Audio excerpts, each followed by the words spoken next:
Varicose veins కి సరైన చికిత్స కోసం సంప్రదించండి ఎవిస్ హాస్పిటల్.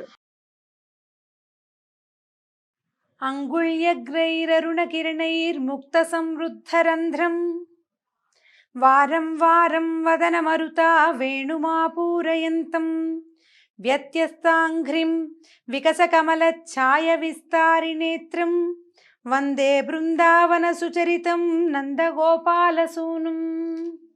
చక్కగా వేణువు వాయిస్తున్న మురళీకృష్ణుణ్ణి తలుచుకుందాం. భాగవత కథాసుధ తరువాయి భాగంలోకి వచ్చాం. అక్రూరుడితోటి బలరామకృష్ణులు ఇద్దరు మధురా నగరానికి చేరారు. అయితే అక్రూరుడు మా ఇంటికి రామని అడిగినా కూడా యాదవ కులానికి శత్రువైనటువంటి కంసుడి సంహరణ తర్వాతే మీ ఇంటికి వస్తానని కృష్ణుడు మాటిచ్చి పంపించేశాడు. అక్రూరుడు కాస్త అసంతృప్తితోటి ఆయనకు బాధగా ఉంది. కృష్ణుడిని తన ఇంటికి తేలైపోయినే, తన ఇల్లు పావనం కాలేదే అని ఆ దిగులతో ఆయన బాధపడుతూ వెళ్ళిపోయాడు.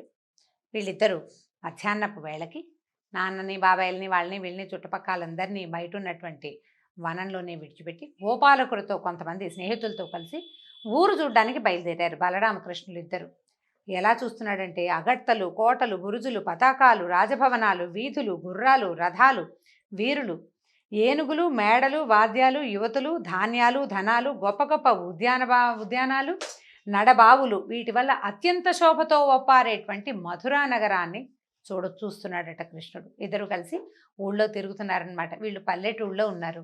పల్లెటూరే కాదు, అదంతా అడవి. వాళ్ళకల్లా పచ్చటి చెట్లు, చేమలు, జంతువులు, ఆవులు, దూడలు, ఎడ్లు, గోవత్సాలు, గోపబాలకులు తప్పిస్తే ఇంకా ఏమీ లేవు. వాళ్ళకి తెలిసినవి తాడి చెట్లు, వనాలు, గోవర్ధనగిరి, అదే తెలుసు. ఇక్కడికి వచ్చేసరికల్లా కృష్ణుడికి ఏం వింత, భగవంతుడికి వింత కాదు, ఇదంతా ఆయన సృష్టే. బలరామకృష్ణులకి వింత లేదు. ఆయనతో పాటు ఉన్నటువంటి మిగిలిన గోపబాలుడందరికీ వింత. కృష్ణ కృష్ణ అజ్జుడు ఇజ్జుడు, ఆ ఇల్లు ఎంతెత్తుందో ఈ గోడ ఎంతెత్తుందో అని చూపిస్తున్నారు. అట్లా చూసుకుంటూ వెళ్తున్నారు. చూస్తూ ఉంటే ఈ ఊళ్ళోకి ప్రవేశిస్తుంటే మామూలుగా ధనుర్యాగం ఒక పెద్ద ఫంక్షన్ ఒకటి జరగబోతోంది, వీళ్ళంతా వస్తున్నారని తెలుసు. ఊళ్ళో చెప్పుకుంటున్నారనమాట. ఈ ఆడపిల్లలు ఒకళ్ళనొకళ్ళు పిలుచుకుంటున్నారట. నందుని తపస్సుడికి అంటే ఇతను వసుదేవుని కుమారుడేనని అందరికీ, కొంతమందికి తెలుసు, అందరికీ తెలియదు. ఈ వరుణుడు నందుడు తాలూకు తపోఫలితంగా పుట్టినటువంటి కుమారుడు. పైగా ఈయన ఎలాంటి వాడు, కరుణా సముద్రుడు, ఇందిరా సుందరిని చేపట్టినవాడు. విష్ణువే సాక్షాత్తు నందుని ఇంట్లో పుట్టాడని చెప్పుకుంటున్నాము. ఎంత బాగున్నాడోట, ఎంత బాగుంటాడో, ఎంత అందమైన వాడో, వాడిని చూద్దాం రండి రండి అని ఒకళ్ళకొకళ్ళు చెప్పుకుంటున్నారట. పురంలో ఉన్నటువంటి అందగత్తెలందరూ గోవిందుడిని సందర్శించడానికి ఉబలాటపడి ఒకళ్ళు తింటున్న అన్నం కంచం వదిలిపెట్టి వచ్చేస్తున్నారట. పడుకున్న వాళ్ళు పడుకుని లేచి వచ్చేస్తున్నారట. తలంటుకుంటున్నారట. తల మీద నురుగంతా అక్కడే ఉంది, నీళ్లు పోసుకోవట్లేదుట. పెద్దాళ్ళంతా తిడుతున్నారు, వద్దు వద్దు, ఏమిటి మగపిల్లని చూడడానికి బయటికి వెళ్ళేది, అట్లా వెళ్ళకూడదని. అయినా సరే వింటలేదుట. పిల్లల్ని ఎత్తుకున్న వాళ్ళు తల్లులు కూడా పిల్లల్ని దింపేశారు. సగం అలంకరణలతోటి, సగం సగం చీరలతోటి, సగం నగలు, సగం దండలు, మైపూతలు అవి మొహానికి రాసుకోవాల్సిన చేతులది మొహం మీద రాసుకుని కొంతమంది, సగం వస్త్రాలు ధరించిన వాళ్ళు అట్లా పరుగులు పెడుతూ బయటికి వెళ్ళి చూస్తున్నారట. రత్నాలు కూర్చబడిన ఎత్తైన బంగారపు మేడల మీద నిలబడి గుంపులు గుంపులుగా పైన నిలబడి చూస్తున్నారు. ఎట్లా ఉండంటే తామర రేకుల వంటి కన్నులు కలిగినటువంటి కృష్ణుణ్ణి అపరిమితమైన కాంక్షతోటి దర్శిస్తున్నారు. అందరూ ఒకళ్ళనొకళ్ళు చూసుకుంటూ చెప్పుకుంటున్నారనమాట. ఇంతే ఉన్నాడు, ఎంత మెరిసిపోతున్నాడు, పూతన పాలు దాగి దాన్ని చంపేసేట, అసలు ఎలాంటి వాడు అంటే చెప్పుకుంటున్నారనమాట. ఇవన్నీ విషయాలు ప్రపంచం అంతా వచ్చేస్తాయి. ఊళ్ళో ఒకరోజు జరిగితే ఇదిగో పులంటే అదిగో తోక అంటారు. క్రమంగా మధురా నగరంలో వ్యాప్తి చెందిపోయింది. విష్ణువే నందుని ఇంట ఆవిర్భవించాడు. అతను చాలా జగదేక ప్రఖ్యాతుడుగానే అయిపోయాడు ఆ వయసుకే. అప్పటికే ఇతను లేని ఆ పట్టణం అరణ్య ప్రదేశం, ఇతన్ని కలియని జన్మ నిరుపయోగం, ఇతన్ని పలుకులు ఇతనితో మాట్లాడని జన్మ వృధా, ఈయన చూడని కళ్ళు నిజంగా వృధానే. ఇట్లా మాట్లాడుకుంటున్నారు ఒకళ్ళనొకళ్ళు. అబ్బో ఎంత బాగా ఉన్నాడో, ఎంత బాగున్నాడో అని. ఇంక అసలు కళ్ళతోటే వాళ్ళు తాగేస్తున్నట్టు, కంట్లోనే ఆ రూపాన్ని నిలుపుకుంటున్నట్టుగా ఆనందం పట్టలేక పువ్వులు జల్లేశారట.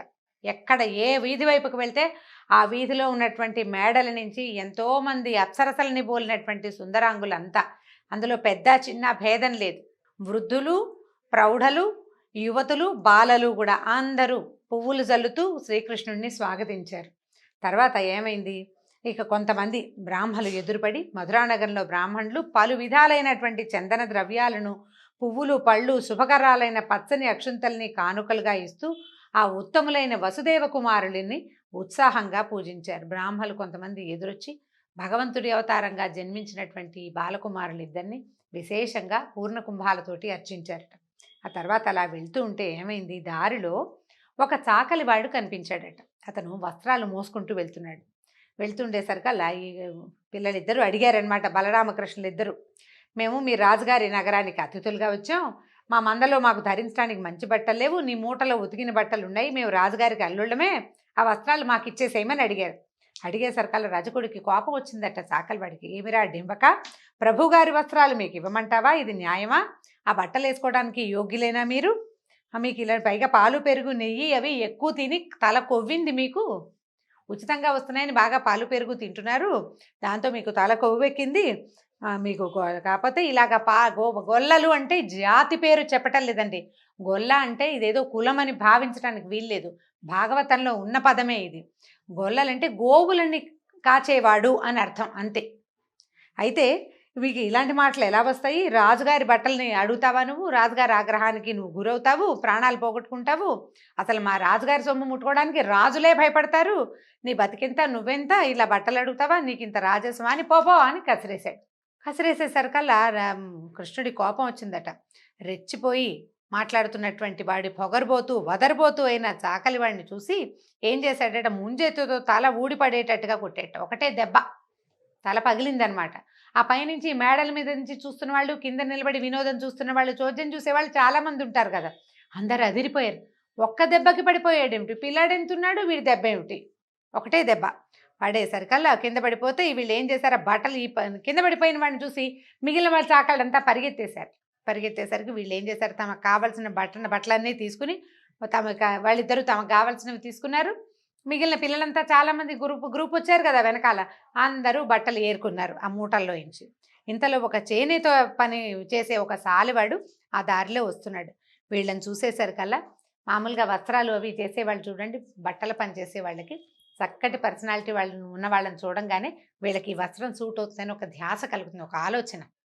డిజైనర్స్కి మంచి పర్సనాలిటీ ఉన్న మోడల్స్ కావాల్సినట్టుగా వీళ్ళిద్దరిని చూసేసరికల్లా అతను ఆనందం పట్టలేకపోయాడు.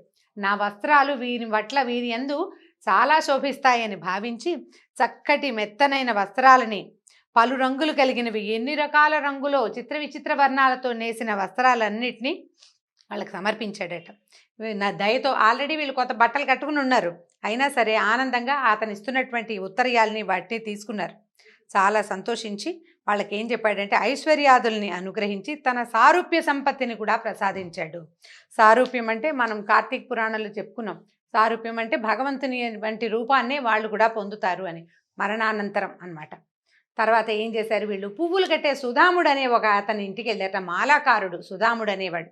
వెళ్ళేసరికల్లా చాలా ఆనందించాడు, చక్కగా అర్ఘ్యం పాద్యం ఇచ్చి కూర్చోబెట్టాడు, తాంబూలము గంధము ఇచ్చి ఏమన్నాడంటే, అయ్యా, ప్రపంచానికే అధికారమూర్తులు మీరు, ధరణీ చక్రాన్ని సంరక్షించటానికి, భూదేవిని సంరక్షించేందుకు అవతరించిన మహానుభావులు, మీ రాక వల్ల మా వంశం పావనమైంది, మా ఇల్లు సిరి సంపదలతో నిండిపోయింది, నా జన్మ ధన్యమైంది, నన్ను ఏం చేయమంటారు, నేను మీ బంటుని సెలవివ్వమన్నారు.